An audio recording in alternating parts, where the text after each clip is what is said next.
Bem-vindos de volta à disciplina de Ciências do Ambiente para a Engenharia Mecânica. Então, nós falávamos a respeito de ecossistemas e paramos a nossa aula em sucessão ecológica.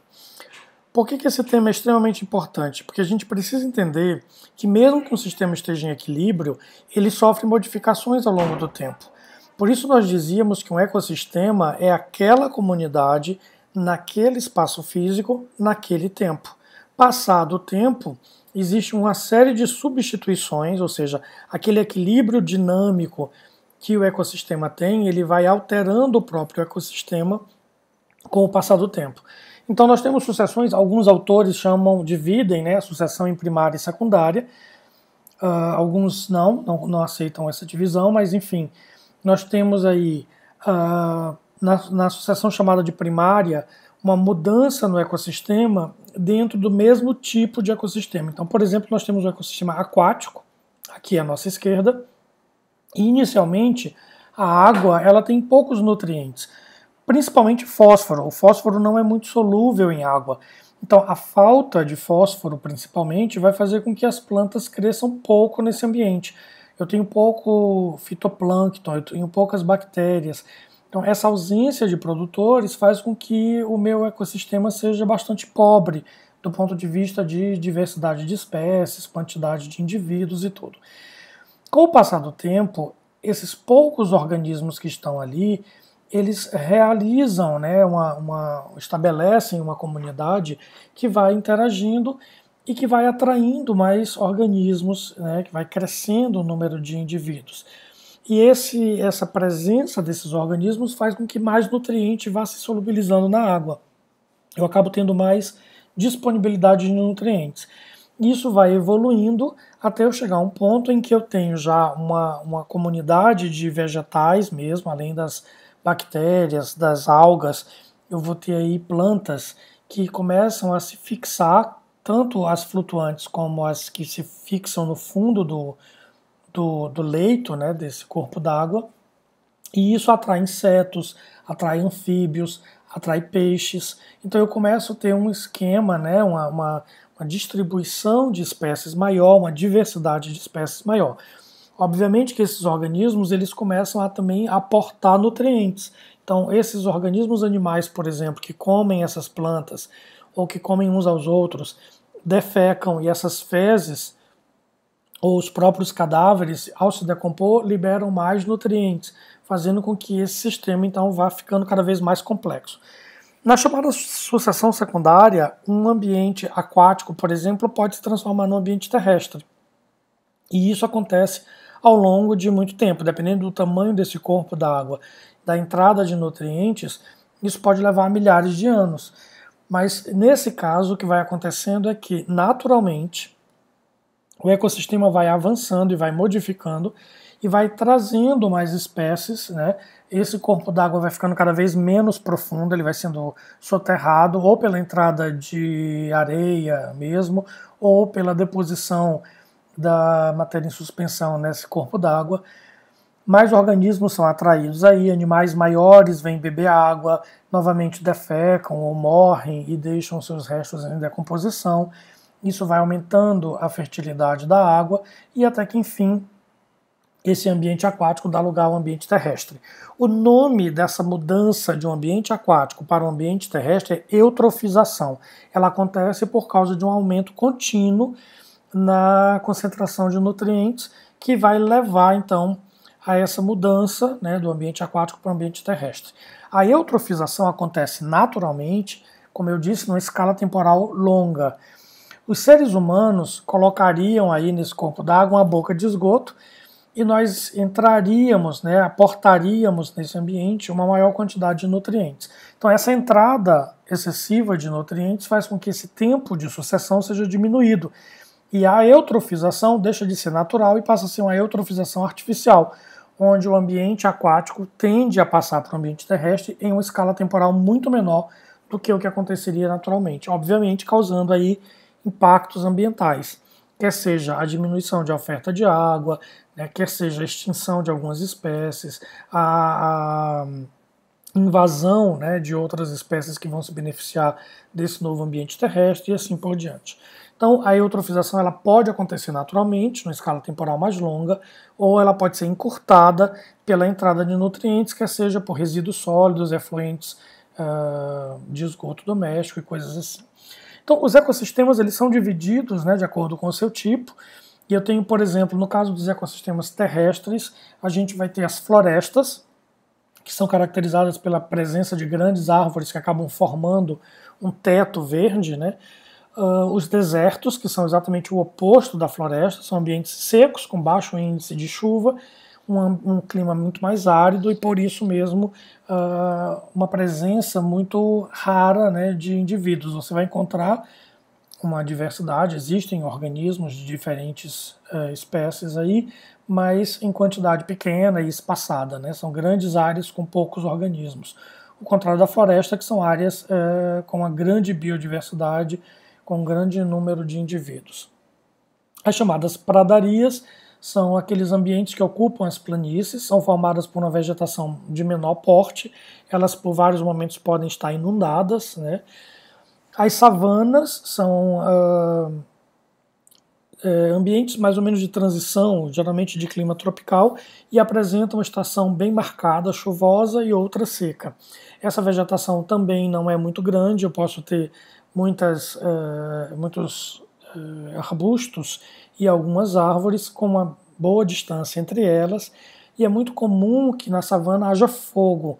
Então essa presença de fogo que acontece naturalmente no período seco, faz com que essas plantas se adaptem a essa presença do fogo. Então, geralmente são árvores de casca bastante grossa, né, e que protegem o cerne da planta, né, a parte central da parte viva da planta, dessa ação do fogo. Então, as savanas, elas são um ambiente bastante importante, interessante. Elas permitem aí essa transição, como eu falei, né, de algumas regiões para as outras, e no Brasil elas são chamadas de cerrado. Então o cerrado ele também pode, ao longo do tempo, sofrer uma sucessão ecológica e se transformar em uma floresta. Isso acontece, a instalação do cerrado no Brasil, por exemplo, ela se dá principalmente porque o solo, além da questão climática, das estações seca e chuvosa, a gente também tem um solo ácido nessas regiões. E a presença de ferro e alumínio nesses solos acaba tornando o solo menos fértil. Então algumas espécies que são mais resistentes a essa acidez no solo se instalam ali. Como eu falei da sucessão ecológica, nesse caso o cerrado ele atrai animais, né, atrai aves, atrai animais que comem essas aves, e aí essa ocupação acaba fazendo com que matéria orgânica vá se decompondo no solo, tanto fezes, urina, cadáveres, né, e esse material vai se decompondo e vai fertilizando o solo, além de que essa matéria orgânica funciona como um tampão, ou seja, ela mantém o pH do solo mais suportável para outras espécies. Então, novas plantas, principalmente sementes trazidas pelo vento ou trazidas pelas fezes das aves, acabam colonizando esse lugar, e esse cerrado passa a ser o que a gente chama de cerradão, onde eu tenho o maior número de árvores. Novamente, isso atrai mais animais e isso vai fertilizando o solo, e daqui a pouco isso se transforma numa floresta. Então, a sucessão ecológica também acontece em ambientes terrestres.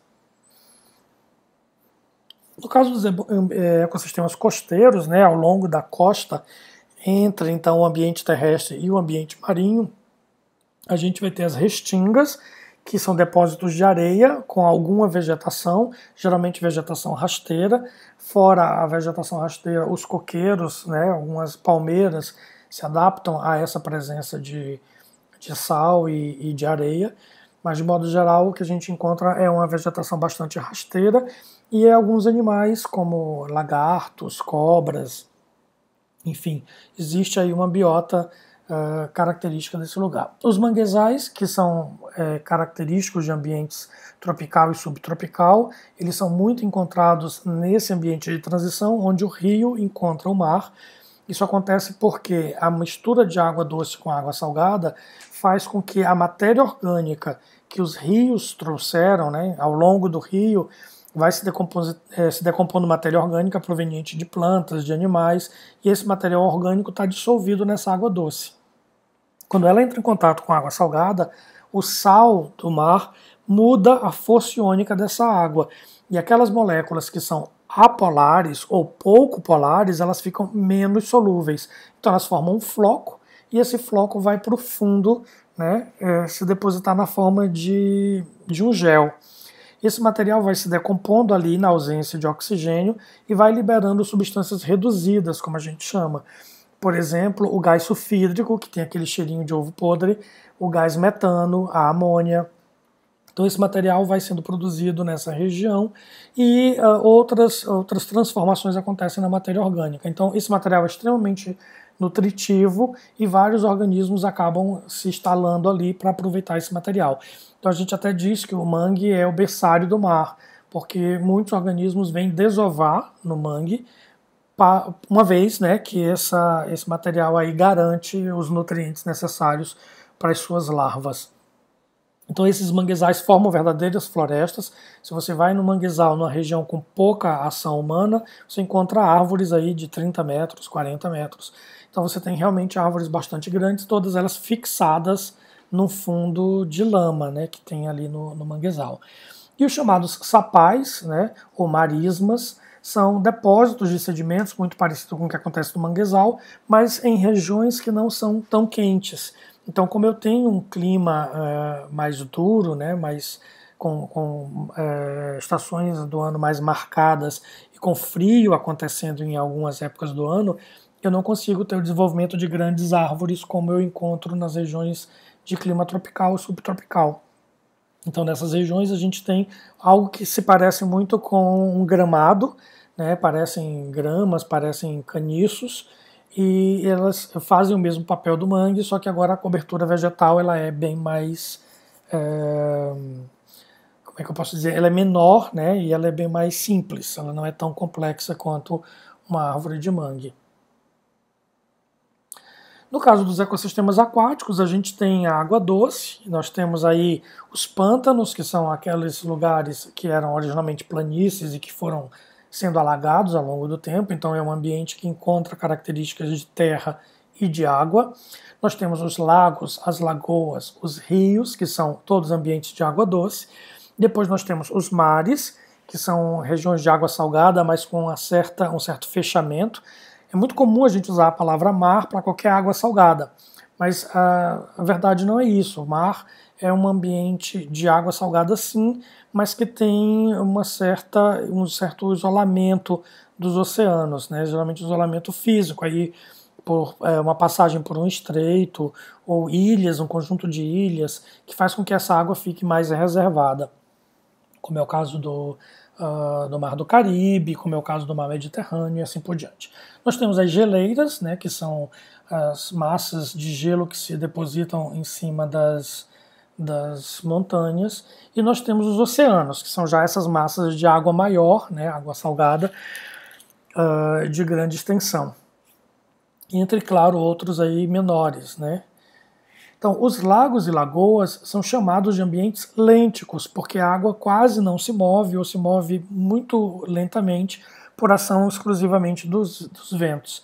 Enquanto que os rios são chamados de ambientes lóticos, porque por ação do relevo, né, por haver um desnível nessa superfície da terra, esses rios se movem rapidamente no sentido da menor altitude, chegando até os mares ou oceanos.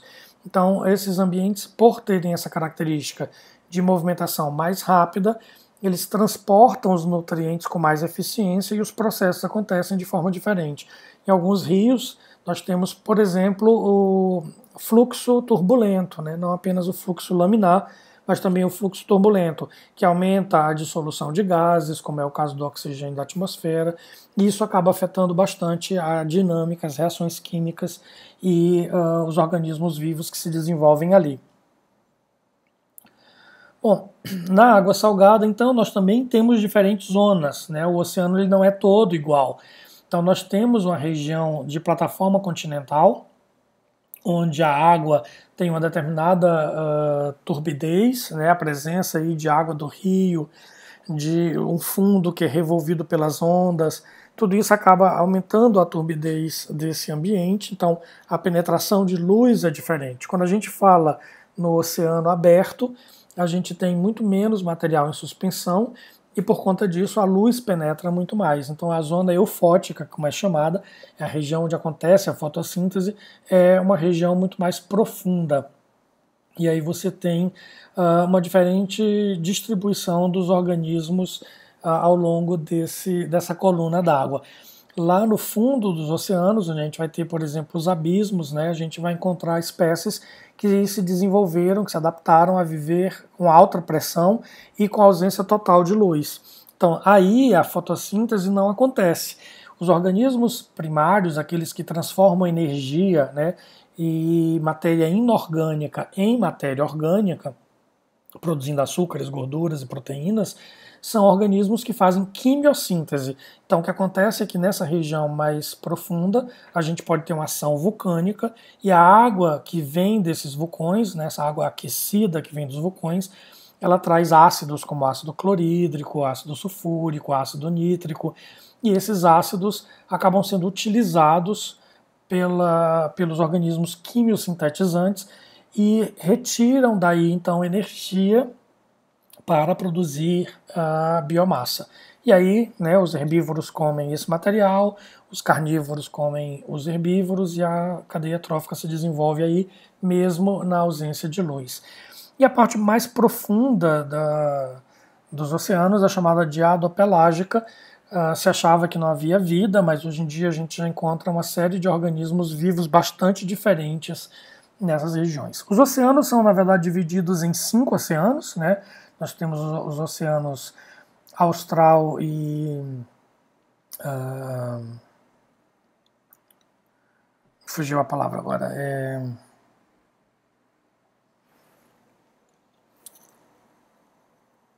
Boreal, né? Então a gente tem o que fica na região, no Círculo Polar Ártico e o que fica no Círculo Polar Antártico, né? Então seria aí o austral e o boreal. Nós temos o Oceano Pacífico, Atlântico, Índico e esses outros dois então, que eu já mencionei. Essas massas de ar, elas têm pontos onde elas se tocam, né, onde elas se misturam, mas elas estão relativamente separadas por correntes marítimas e também pelos continentes, dependendo aí de cada caso, como mostra essa figura.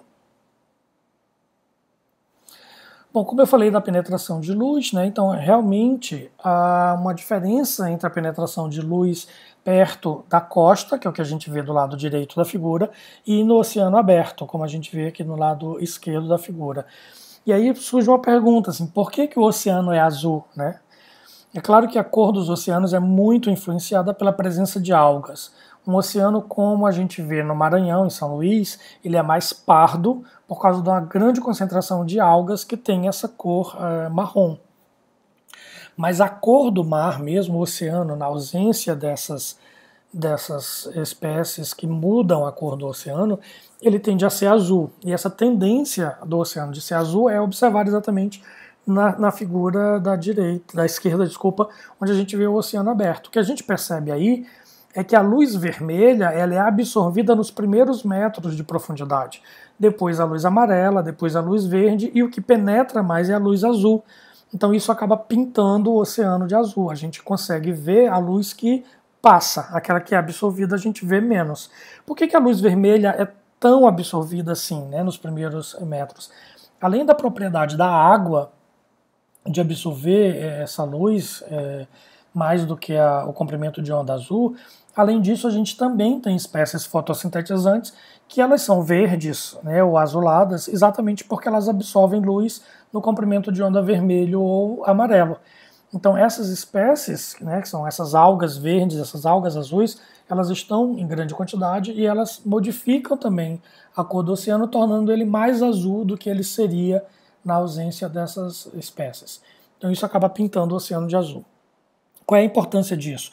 É que essa profundidade, então, como ela seleciona esse comprimento de onda, eu também tenho espécies diferentes ao longo dessa coluna d'água. Quanto mais fundo eu vou, eu consigo encontrar espécies que fazem fotossíntese num comprimento de onda diferente. E aí que eu vou encontrar esses micro-organismos que são tem uma cor, né, mais marrom, porque elas vão se adaptando a esse comprimento de onda que está disponível para elas. Bom, uma coisa importante para a gente fechar esse assunto é o que é chamado biomagnificação ou bioampliação, né, ampliação biológica. Isso será discutido melhor na próxima aula.